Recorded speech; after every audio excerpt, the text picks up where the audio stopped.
Assalamualaikum warahmatullahi wabarakatuh. Perkenalkan, nama saya Yudika Nugarawati, 2018-730018. Warahmatullahi wabarakatuh, Ibu. Perkenalkan, nama saya Dr. Yudika yang sedang bekerja di klinik ini.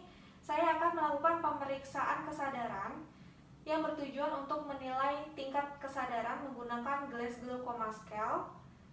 Jadi ada beberapa pertanyaan yang akan saya ajukan kepada anak Ibu dan ada beberapa perintah yang akan saya perintahkan untuk dilakukan, dan saya akan menjaga kerahasiaan ini sesuai dengan kode etik kedokteran. Apakah Ibu bersedia? Bersedia. Respon mata. Membuka mata dengan spontan. Respon motorik. Perkenalkan, Ade, nama saya Dr. Yudika. Boleh saya meminta angkat tangan kirinya? Baik. Lalu respon verbal. Ade tahu sekarang ada di mana? Klinik. Ade tahu sekarang pukul berapa? Jam 8. 8 apa? 8 malam. Baik, Ade tahu kesini dengan siapa? Ibu. Baik, Ibu, pemeriksaan tingkat kesadaran anak Ibu sudah selesai. Didapatkan respon mata E4 dan didapatkan respon motorik M6 dan didapatkan respon verbal V5 yang jika ditotalkan mendapatkan hasil skor GCS 15 yang dapat diartikan bahwa tingkat kesadaran baik atau kompos mentis. Terima kasih, Bu. Assalamualaikum, Mbak. Perkenalkan, nama saya Dr. Yudika yang sedang bekerja di klinik ini. Saya akan melakukan pemeriksaan tanda rangsangan Meiningen yang bertujuan untuk mengetahui apakah adanya gangguan pada selaput otak. Yang nantinya saya meminta Mbak untuk melakukan beberapa gerakan sesuai dengan apa yang saya perintahkan, dan akan saya bantu juga, dan ini akan saya jaga kerahasiaannya sesuai dengan kode etik kedokteran. Apakah Mbak bersedia? Bersedia. Pemeriksaan kaku kuduk.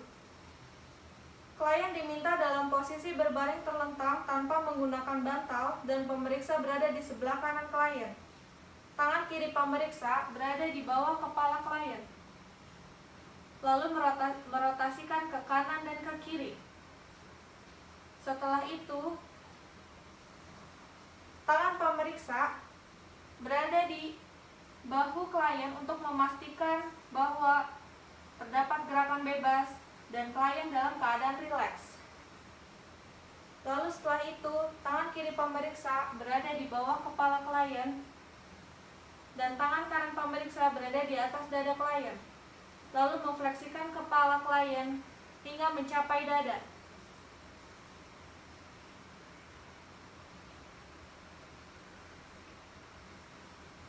Lalu interpretasikan. Dikatakan abnormal jika dagu tidak mencapai dada. Pemeriksaan Kernig sign. Klien diminta dalam posisi berbaring terlentang. Lalu fleksikan paha pada persendian panggul sehingga membentuk sudut 90 derajat. Lalu mengekstensikan tungkai bawah pada persendian lutut sehingga mencapai 135 derajat. Lalu interpretasikan apakah normal atau abnormal. Dikatakan abnormal jika tidak mencapai sudut 135 derajat atau terdapat rasa nyeri.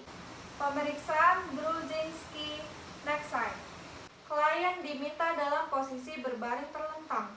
Tangan kiri pemeriksa berada di bawah kepala klien. Tangan kanan pemeriksa berada di atas dada klien. Lalu fleksikan kepala klien dengan cepat ke arah dada sejauh mungkin.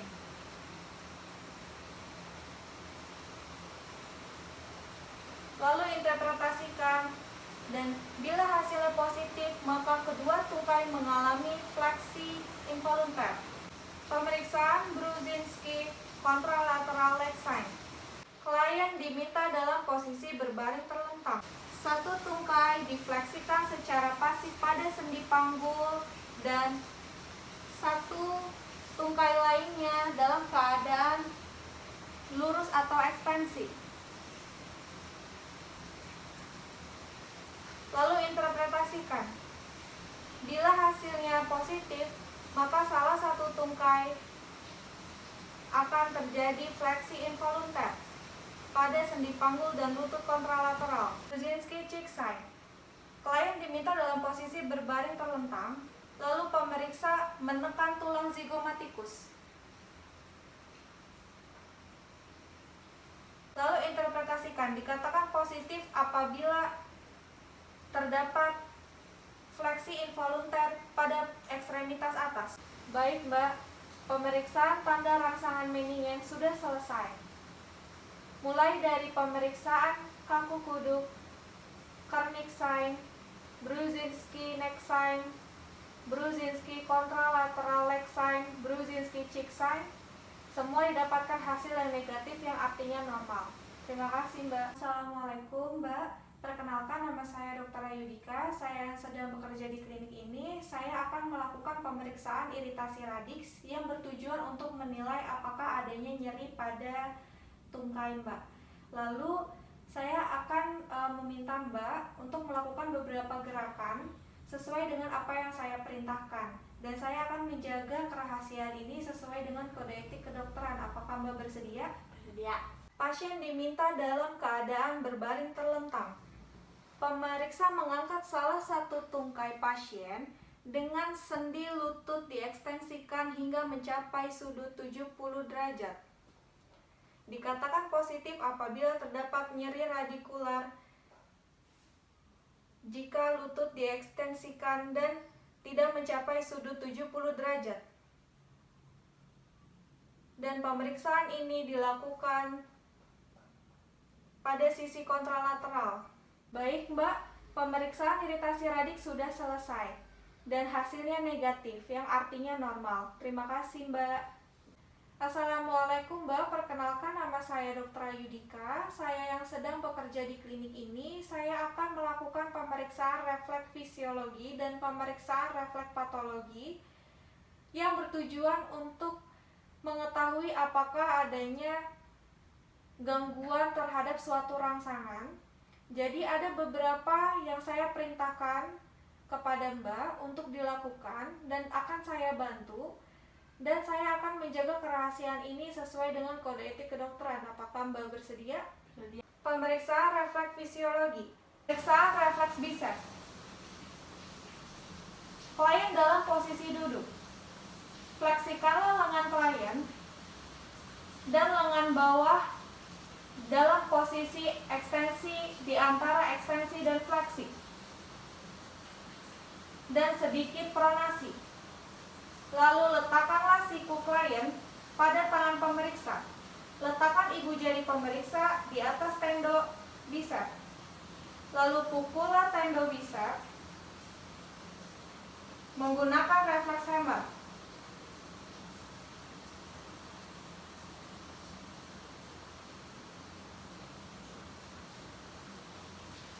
Dilakukan pada kedua sisi.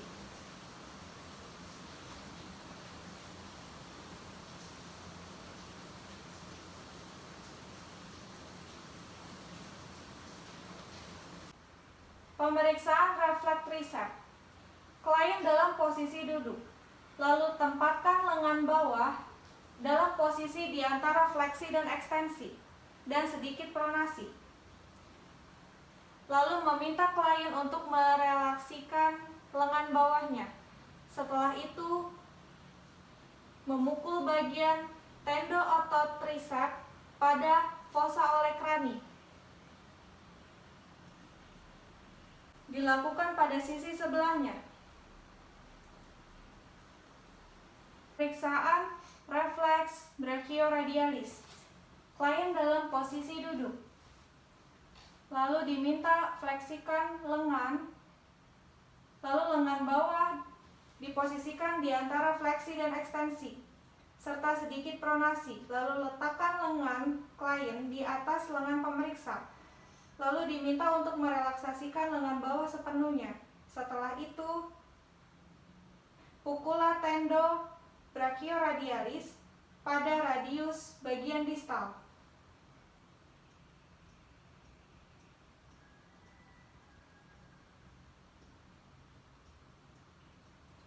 Lakukan pada kedua sisi.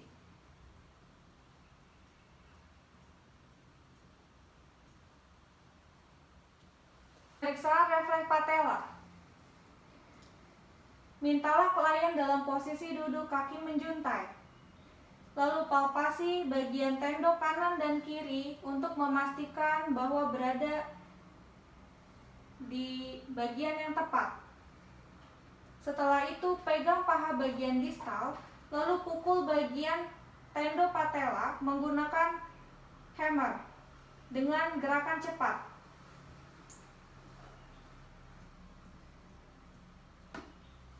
Lalu lakukan pada sisi yang lain. Pemeriksaan refleks Achilles.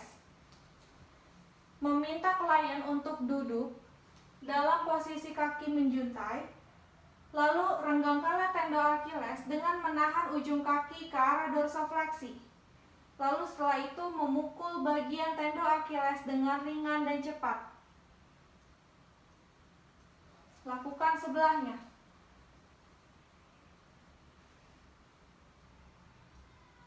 Pemeriksaan refleks patologi. Pemeriksaan refleks Babinski. Pertama, klien diminta untuk berbaring, lalu pemeriksa memegang pergelangan kaki agar kaki tetap pada tempatnya. Lalu goreskan telapak kaki dari tumit menyusuri lateral sampai ke arah ibu jari.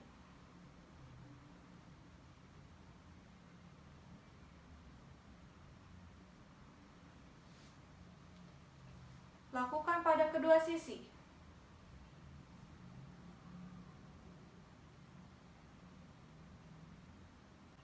Dikatakan positif jika terdapat dorsofleksi ibu jari. Pemeriksaan refleks Oppenheim. Klien diminta untuk berbaring, lalu pemeriksa mengurut dengan kuat tulang tibialis anterior ke arah distal menggunakan ibu jari, jari telunjuk, dan jari tengah.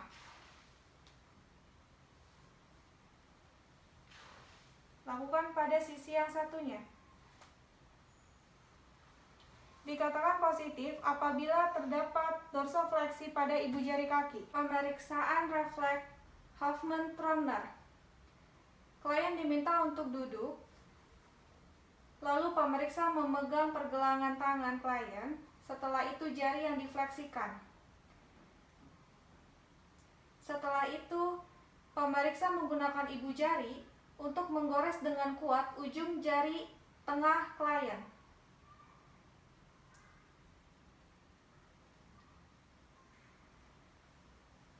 Lakukan pada tangan lainnya.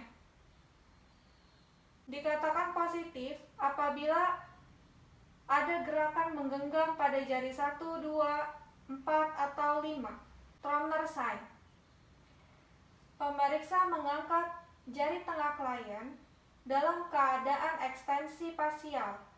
Setelah itu pemeriksa melakukan thumb or flick the finger pad.